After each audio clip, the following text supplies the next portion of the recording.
อาคามาส่งครับมาส่งพี่น้องเขากูก็กูคนเขาเนาะเจออยู่กรุงเทพเลยยิ้มหอมเจอใครยินวัดมาเจอนั้นกับสิบต้องถามมาอะไรค่ะเนาะตั้งแต่วันที่วันที่10ในกว่าตั้ง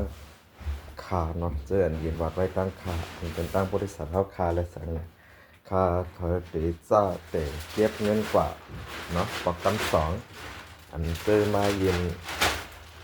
anh chơi mà nhìn mà mở lại sáng này nọ yêu có mộtวันที่10ในตั้งเฮาคาได้มีการกับ10โทรหาเนาะวันที่10เลยอันนั้นก็11 12จากก็จังได๋ย้อนเปิดว่าวันที่15เป็นได้เปิดเป็นตั้งการเนาะนะเพราะว่าเปิดเป็นตั้งการเฮาก็ซื้ออันจ่ายเงินมาหนึ่งก็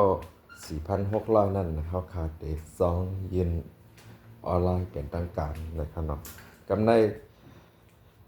ปีnày này đã để mi nem lít nàyมันเต็มมีป้อมมีเนี่ยเพราะว่าเล่นทน12มาเนี่ยเดี๋ยวไล่รับเอกสารเดี๋ยวก็มันก็เดี๋ยวไล่มาเจ็ดเลือดมาตรวจอัตลักษณ์เพราะว่ามาเจ็ดเลือดมาตรวจอัตลักษณ์เนี่ยว่าเอกสารก็เดี๋ยวไล่วันนั้นแหเดี๋ยวก็เงินก็เดี๋ยวไล่มาจ่ายตีหรือตี3,500จากกว่าจะได้ค่ะเนาะกับนั้นแหละปีนี้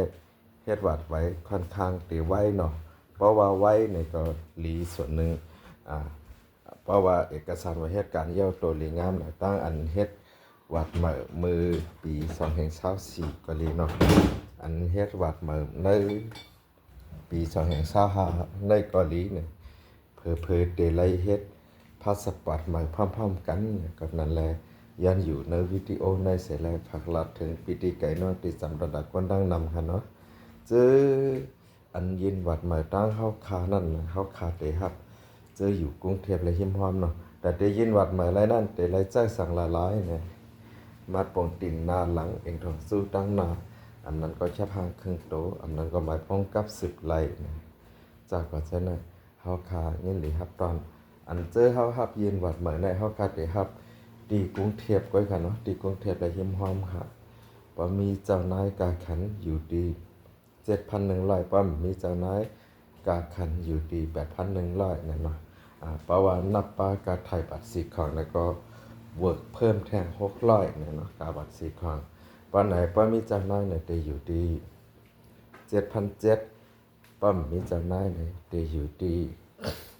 8,700เนี่ยปากาบัตรสีของเย่าพร้อมกันหมดเนี่ยเจอเคยยินแล้วก็กับ10ดอนถามมานั่นก็เจอเป็นพี่น้องอ้อยก็เขาเจอเป็นตัวแทนเขาตั้งเสียงเพราะรายหันวิดีโอในเอาลงเลยค่ะเนาะส่วนวิดีโอในเนี่ยค่ะก็ได้ลงกูซ่องตั้งว่าตั้ง Facebook ตั้ง YouTube ตั้ง TikTok นั่นเนาะเดี๋ยวตั้งFacebook จากว่าจะไหนเดี๋ยวลงปันให้พี่น้องค่ะไลฟ์คู่ค่ะค่ะยินดีครับตอนกูก็กูก้นค่ะเจออยู่กรุงเทพและยิ้มหอมค่ะมาส่งค่ะบ๊ายบาย